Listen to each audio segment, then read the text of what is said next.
Hi, I'm Erica. We are in Salt Lake City, Utah, and I'm going to talk to you today about how to wash a wool rug at home. The first thing you're going to need to do is you're going to need to vacuum both sides of the rug.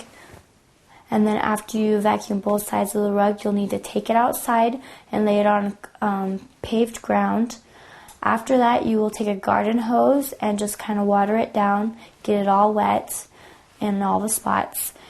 And then after that, you will need to, if there are any stains, then you can spray it down with a spray stain removal.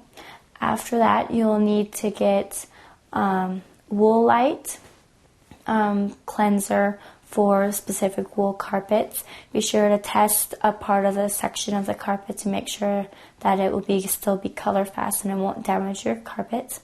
You put 2 capfuls into a bucket of Woolite and fill the bucket up.